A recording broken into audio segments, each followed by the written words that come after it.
Languages. There are very few hard, fast rules in life, but going back to Mike and Mike, I love calls in other languages. That's, of course, the French-Canadian call last night. We should have had a French call. There's got to be a French call of Wembanyama last night. Yes, must be. Right? Must be. Wembanyama est magnifique.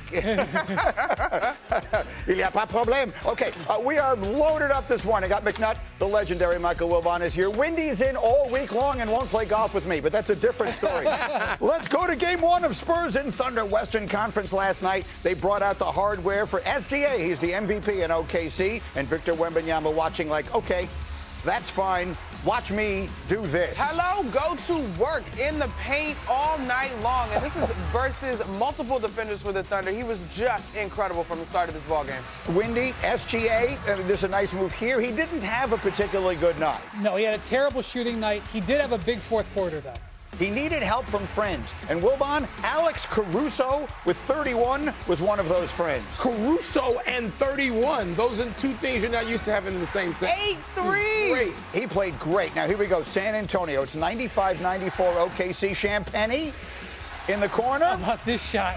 Yeah. Pop the court. Cold. Pop the court. Champagny. The Spurs up by 2. 20 seconds to go. Tied at 99. Little spin Wembanyama. move. Little spin Come move. on. Off the wrong foot. That had a little dream shake in there. Had a Come little on. Kareem. Spurs by 2. So where you going? You're going to the MVP. Look This at was the a quickness. great play design, great finish. They moved Victor out of the way. Great finish at the rim.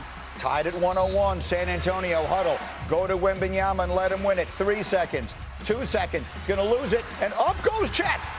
And maybe the only man in the building who could get high enough to make that play is Chet Holmgren. And if you know the history between those two, that's a sweet moment for Chet. And it's one Victor would not forget. That's foreshadowing. Overtime. Thunder down by 4. Caruso in the corner. Michael, he was great.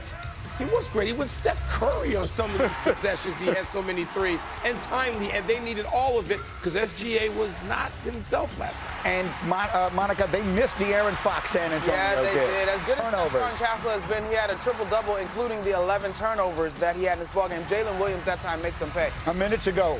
SGA with his team up 1. Puts them up 3 with the slam. So here we go. 30 seconds to go. Down by 3. As Wendy said, it's a 2 for 1.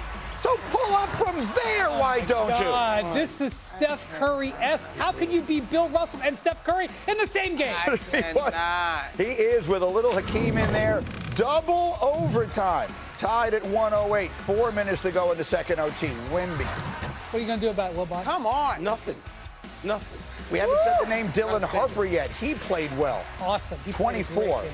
He played a really good game. Look at him in there, Wendy. Gets it to go. 24 points, 21 years old. How about Spurs that? up by 4. They're all so young. Now here's Jalen Williams burying the 3. So the Thunder are down by 1. Remember I told you that Wembanyama was going to remember the Chet block? Ooh. How about this? Ooh. Golly. He never forgets. Oh. He And never look at him, won. look at him talking in his face. Golly. Look at him talking in his face. Spurs by 4. 30 seconds to go. Wemby again. Wilbon, what are you going to do about it? Nothing. Game of his life. Admire it. 41 points, 24 rebounds, and 3 blocks. Here's the third. An exclamation point with 20 seconds left and a 6-point lead to put the final punctuation on a masterpiece. Wembanyama and the Spurs steal Look at game that. 1. That's an iconic shot. It You're is. looking at him.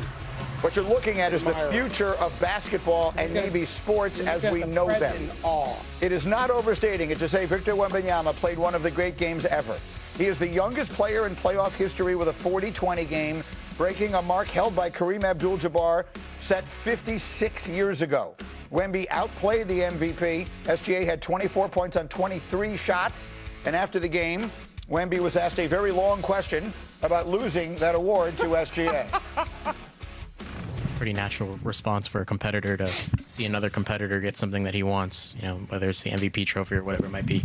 I'm just curious if that was in your mind at all, knowing that Shea had got that award and you were in the top 3 for it, and, you know, did any part of tonight feel personal? Some of your facial expressions kind of look like you were really, really going for it. Yeah, for sure. Everything you just said. I still got a lot to learn. And I want to get that trophy, you know, many times in my career. So Earlier this morning, I mistakenly suggested that Michael Wilbon watched Bill Russell play. I could be funny here and say, back when you grew up watching George Mikan play, I wonder. But let's get into a serious point, because there were. What he is something we've never seen before. That's right. Because he affects the game in ways that remind you of so many different people. When he has the ball, you talked about the dream shake. He's got a little bit of that. Yes. But he can go out and he can stroke the three like no one his size has ever even thought of, and he affects the game defensively like Russell. It was so discouraged. I want to talk to Ralph Sampson and have a conversation. Ralph Sampson, famously 6'4", 3 times the College Player of the Year. Yeah. And people predicted things for Ralph like, Wemby 40 years ago, which is what he was. Right, 7'4", to be clear. Except he was 7 foot. Did I say 6'4"? You said 6'4". 7'4". He's 7'4" for those who don't know. Coaches literally would scream at Ralph Sampson for thinking of taking a shot outside the paint. They would. He was so discouraged from doing that. And Bill Russell, of course, Bill Russell didn't touch the ball outside. There was no arc on the floor, boys and girls. You can Google it. So there was no arc to even play to. But yes, Russell affected games in my child's mind in that people were afraid. People just could not go in. You see Jerry West dribble in, logo and all, form, and then dribble right back out because Bill Russell was not going to have that. Yes, Wembanyama has that sort of effect. What was it? They were the number is they were 2 of 10. Shooting against OKC was shooting against. They only took 10 shots. In a double overtime game, you got 10 shots against this dude. That means you are afraid to go in and even face him. And so, yes, Greeny, there is that. And I'm going to find out somebody I can call today who's even older. Oh, wait, I can just ask Kornheiser.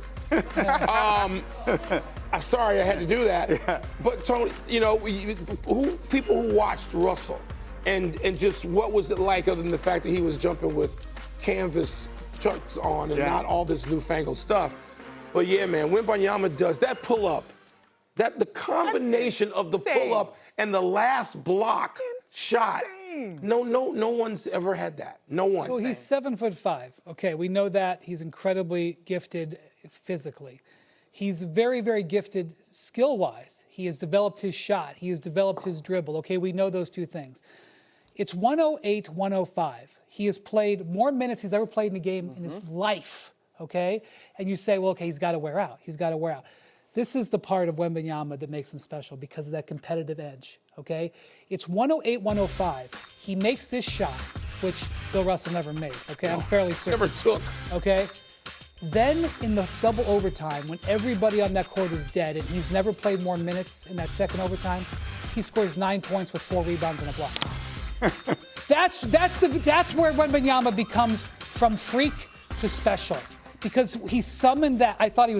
So when they go to second overtime, I think the Thunder got this. Yeah, he's I dead. did too. That's what he's I dead. I think he's got nothing left. Yeah. I'm thinking he shot that 3 because he didn't even have the energy. No, he shot the 3 because he knew what the time on the clock was. 2 for 1. And he's like, I'm going to get a 2 for 1. It's a good point you made earlier, which I have to. That's why I credited you because I hadn't thought of it. I thought he was just feeling it, but you're right. It's the right basketball play. This is what makes him so special. Yeah, because in the paint, as good as he had been, there had been so much physicality that led to him looking a little bit drained. There was a moment in the third quarter in this one where it just stood out because he's gonna ping pong off of these Thunder defenders. Here's one body blow. He's on the ground. He's gonna get up, shot goes up, offensive rebound, Thunder keeping it alive. He's gonna hit the ground again. Ultimately, after 3 collisions, he ends up at the free throw line. And so to me, and then he flexes on him. and it's like, you know what I mean? That shot, if we go back to the three-pointer, is now like, okay, they just banging me around in the paint. I also have this in my arsenal, and it's a time and score moment, which to me, the time and score piece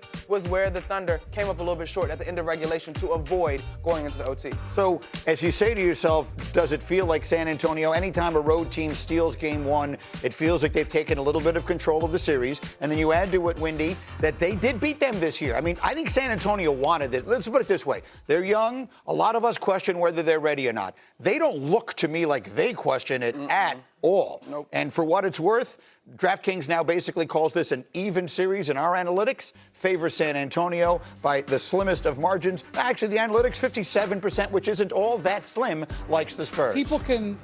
I've retired talking about this team being young. People can do it and say it, they have answered the call repeatedly in this postseason. I know there will still be bigger moments, but if they lose, I don't think it's because they're young. Perhaps. But, I mean, Michael, I keep going back to what you said, those 2 years we were together on the NBA. You said it a million times. You have to have your heart broken. Yeah. They haven't had their heart broken No, yet. they may not. The Emirates NBA Cup.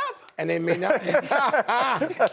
Way to go, Monica. I love it. They did beat them, and the Knicks beat them in the Cup final. Go. But, I mean, Wembanyama, I can still picture him crying at the end of the Olympics, right, when the French That team may have didn't been all he needed, Greeny. That's a great point.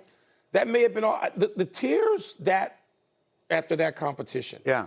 And maybe he just looks at them and says, you are coming with me. I mean, we talk about. So all year long, I thought and admired the OKC, the defending champs, Thunder, for playing with a quiet, like a polite ruthlessness. Now, I don't mean an individual, just the team. But Wemby personifies that. He is ruthless. There's a pettiness about it, which is necessary, right? And maybe that loss hurt him so deeply that he, and this goes back, if we're going to talk about historical comparisons with Russell and Bird and Jordan and Magic and Kobe, they looked at teammates in the locker room. I know this, and you know this for the end, particularly the Kobe stuff. They looked at guys and said, no, you're doing this, or we will fight, all right? Wemby, we don't know as much about locker room behavior. Wemby seems to have that gene, Monica. I agree. Like, I don't care what else the rest of you are doing. I'm not having this disappointment. So maybe that reference would be put to bed, Greeny. I've been saying it's Russell, it's Magic, it's Tim Duncan.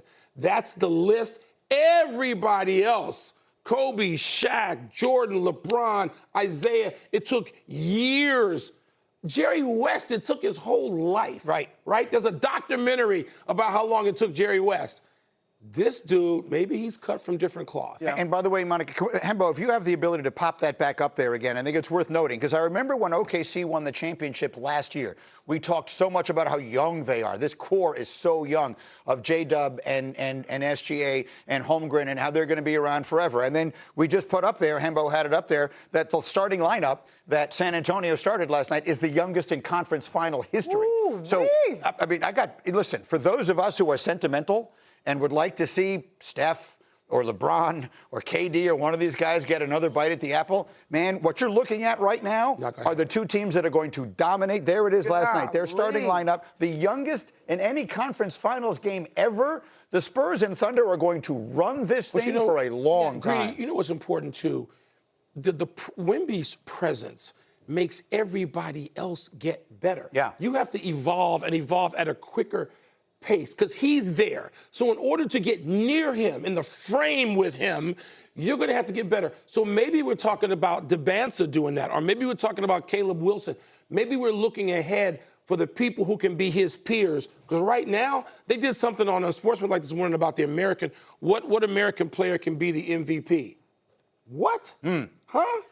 You got SGA and this dude, and they're at the ages they are. So we're talking the projection, but what it will do for the league, what it should do, is all the people coming in are going to have to do things. Coaches, scouting, players, they're going to have to do everything in their power to keep up with him. And that's the true impact of greatness. Shaq. That's what happened with Shaq. We're talking about Shaq. Shaq, in his third year, made the finals. They got his heart broken. Yeah. This is Shaq. This is Shaq 2.0. Shaq got there and got swept in that final and wound up going to L.A. So there's a lot of little things. I sort of took a circuitous route to becoming an all-time great. By Shaq's third year, the league knew was in big-time trouble. Yeah. Here we are. Here we are, once again, coming up much more on Wemby's historic night.